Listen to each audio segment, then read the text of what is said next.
Welcome to Huante Talk. I'm Mike Huante, and today we are talking about The Mandalorian Episode 4, The Siege. Now, there's going to be spoilers throughout this whole thing, so if you haven't seen any of The Mandalorian at all, go away. But if you don't care about spoilers, or you've already seen it and you want to just speculate with me, you want to talk about what happened, let's talk. Now, if you're a hardcore Star Wars fan, you know that The Mandalorian has been this vehicle that brings all the Star Wars films and TV shows together. Whether it be callback to references in the older films, more specifically, this season especially, we've been getting a lot of callbacks to Rebels. But now, for the first time in The Mandalorian, we're bringing in Episode 7, Episode 8, and Episode 9. And we're getting a lot of information about why the child is needed and how he plays into the development of the villains in the new set of films. Disney's going to double down on the fact that, hey, we made these movies, they're canon, Mandalorian's going to help push that forward. So we're going to have to just deal with the fact that Disney's not going to take a step back from the films they made, even though that there's a lot of love and a lot of hate for Force Awakens, Last Jedi, and Rise of Skywalker. The Mandalorian basically just kind of set itself up to solidify those films as canon. Now, the scary part about the whole thing is that what they discovered in the Imperial base were clones, and the clones were of Snoke. And if you remember Snoke, he was the villain that was not so important to the whole new set of films, except for the fact that they are directly related to the Emperor. So when they discover this, they find a hologram that calls back to the gentleman from the first season who needed the child. We find out that they needed Baby Yoda for what's called M count. And now M count really stands for midichlorians, which was first introduced in The Phantom Menace. So we do get callbacks to the prequel trilogy, even though they're kind of trying to stay away from the word midichlorians, they're calling it M count. So M count is very important. It's the force, and the higher the count, the higher your force level is basically the best way to explain it. The child has a high M count, and they needed his blood to clone Snoke. So this is very heavy news for The Mandalorian because it's just more proof that the child is in greater danger than he or anyone else could have even fathomed. The other thing that we're realizing is that the Outer Rim in the Star Wars trilogy does not want anything to do with the Rebellion or the New Republic, and that has dire consequences for the future and how the First Order was formed in the first place. No one wants to give them information just because they want to stay away from either side. And that is dangerous for the future because if only the Outer Rim territories had cooperated with the New Republic, had spoken with the Rebellion, they could have stopped the First Order from happening in the first place. But because that didn't happen, we get Snoke, we get Kylo Ren, we get the Emperor resurrecting himself. So this has a nice way of trying to justify everything that was done in the new trilogy. I still can't really make a good argument for the new trilogy. It was definitely a mess. I think there was a plan that just kind of fell apart. And I think they're going to use The Mandalorian as a vehicle to kind of fix it, which is a scary idea. Either way, I am still excited to see where The Mandalorian is going to move forward. Now, I do want to share a couple of theories that I have.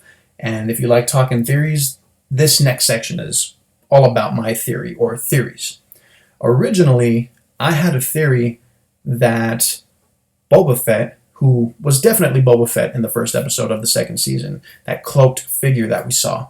Everyone still has that argument, no, it's not Boba Fett, it's one of the other clones. I still think it's definitely Boba Fett. It's just heavily implied. My theory for the whole rest of the show, based on the new episodes, was that the Mandalorian was going to get the child to Ahsoka Tano, who is a Jedi, or was a Jedi, so that she could raise the child or get the child in the right hands. Because that's the Mandalorian's mission. He needs to get the child into the right hands, whether it's its species or the Jedi. In doing so, Boba Fett is a master of finding people and hiding and going undetected. And we saw so when he went after Han Solo. We saw how he followed him, how he captured him. He played the long game. And I think Boba Fett is going to play the long game. We may not even see him for the rest of the season, but if we do, I'm anticipating that he is going to have this sort of vengeance-driven story for Jedis, and maybe not just the Jedis, maybe the Empire itself. Maybe he wants to take everybody down, or as many people as he can, starting with the child or starting with Ahsoka. So originally, my first theory was that Boba Fett is in the background, in the shadows, following the Mandalorian, waiting for the opportune moment. And he was going to find a moment to attack.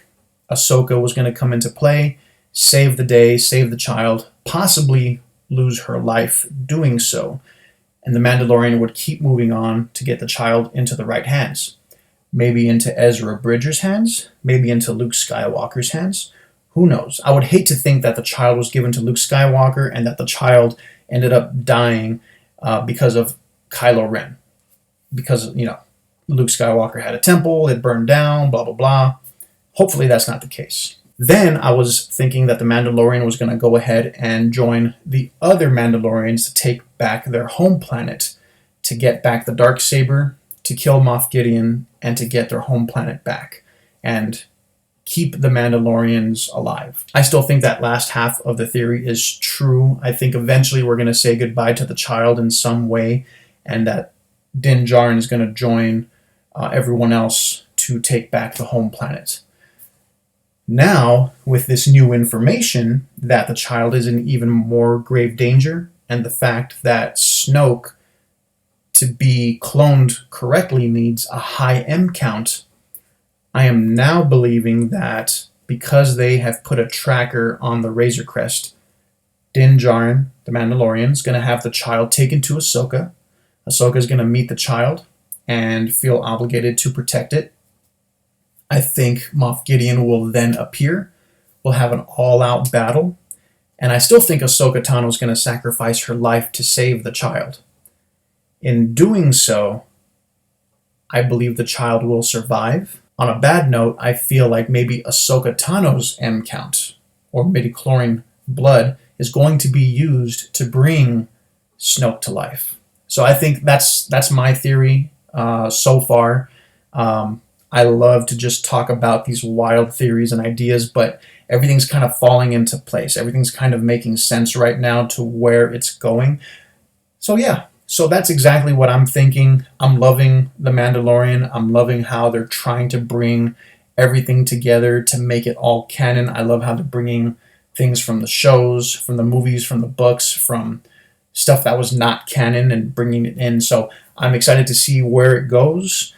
I'm hoping that my predictions for the show are somewhat accurate, but maybe not entirely, because I would hate to see Ahsoka die unless it was a really, really good story arc and it made sense. I would be totally down with that. So, I'd be cool. But ultimately, I think the end game is once the child is taken to the Jedi or taken to its species, I believe that Din Djarin is going to join the rest of the Mandalorians to take back the home planet and also gain the Darksaber back. That's all I have to say about the new episode, The Siege for the Mandalorian. Tell me what you thought. What are your theories? What do you think of my theory? Am I just way out of left field? Left?